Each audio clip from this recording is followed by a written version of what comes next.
in the Middle East?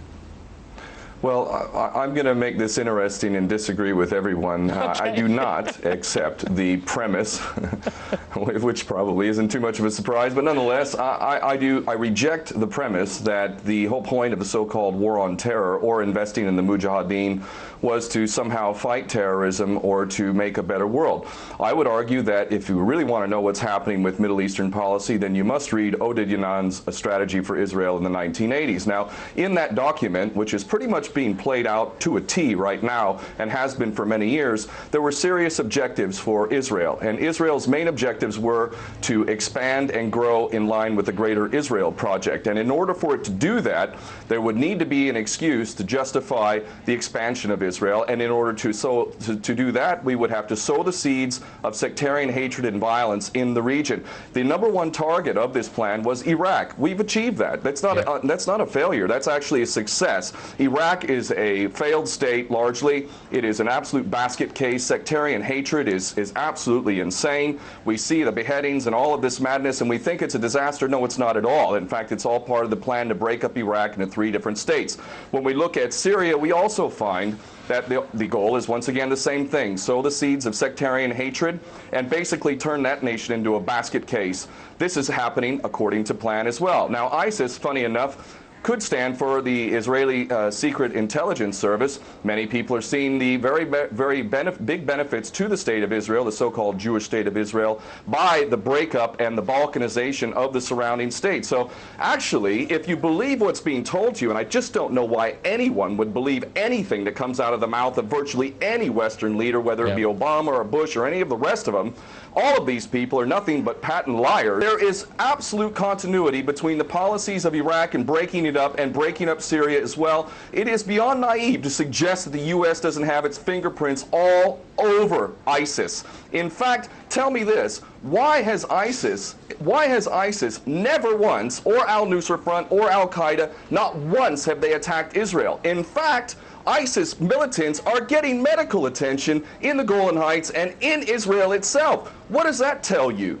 There is absolute continuity, but the actual policy, just like the Project for a New American Century laid out very clearly, that a, quote, new Pearl Harbor would be necessary to achieve this goal of full spectrum dominance. You could never tell the American people, or the world for that matter, we're going to fight wars of aggression where we're going to have to invade and occupy, we're going to have to spend hundreds of billions, if not trillions of dollars to achieve the goal of full spectrum dominance, which is to control, absolute control over air, land, sea, and space, and cyberspace. The American people never would have bought it, so you can't tell them that. You have to tell them a bunch of lies. And we see this over and over again. Well, there's simply no question that there must always be a boogeyman. In fact, you're sitting in Russia now. For 50 years plus, we were fighting this Cold War that really was an absolute charade to begin.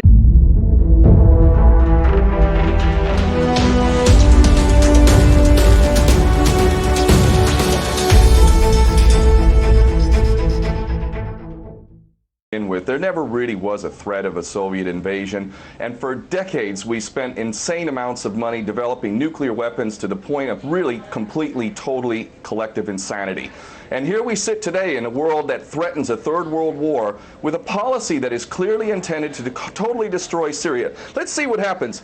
If we take Bashar al-Assad out of the equation in Syria, does anybody with half a brain not understand that that vacuum that's going to be created is going to be a vacuum filled by the most powerful interests there? And who is that right now? Well, that would be our best friends and allies, these little Frankenstein monsters that we create, whether it's al-Qaeda or al-Nusra Front or the latest ISIS monster that we've created. Those are the ones that are going to fill that vacuum, and that fits perfectly in line with Oded Yanan's A Strategy for Israel in the 1980s. And if these other two gentlemen haven't read that document, I seriously suggest you do. And yes, there is a war on Islam.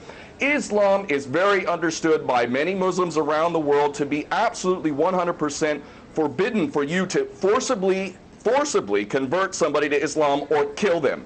This is totally untrue. Back in the medieval times, when there was Muslim empires, it was an absolute understanding and policy amongst the Muslims who were in charge at that time that those who practiced whatever religion were allowed to continue practicing that religion, and they were not even forced to pay taxes into the Muslim empire itself. However, if people wanted to practice that religion, they would not be able to derive the benefits of the tax system and so on and so forth. The bottom line is no Muslim in their right mind would justify going in and literally executing men, women, and children simply because they don't convert to your religion. These people are not Islamic. They are creations of the monster, which is the empire of the United States and all its cohorts in Israel and England in particular. And this monster is purposely created to justify the continuing insanity of the never-ending war policy, which is really the core of America. And that is exactly why I renounced my U.S. citizenship. This madness cannot be considered anything but the major threat to the world.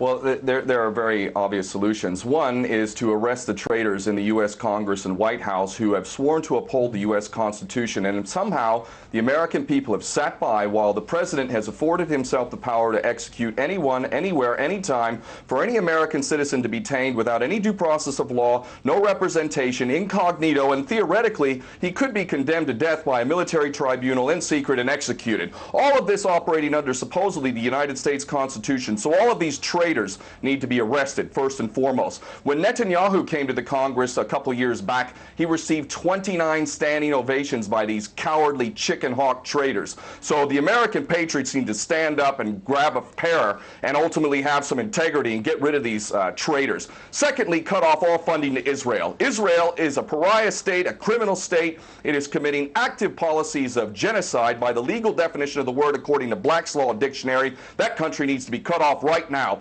All of their attention needs to turn inward. Stop your little empire endeavors and full spectrum dominance and all of this sort of madness. Start taking care of your infrastructure back home. Start taking care of the American citizens who have worked their whole lives and now find themselves wondering how they're going to keep a roof over their head. All of that is very obvious and very sensible. Or America can continue to decline into an absolute total pariah state, hated and resented around the world, and maybe bring the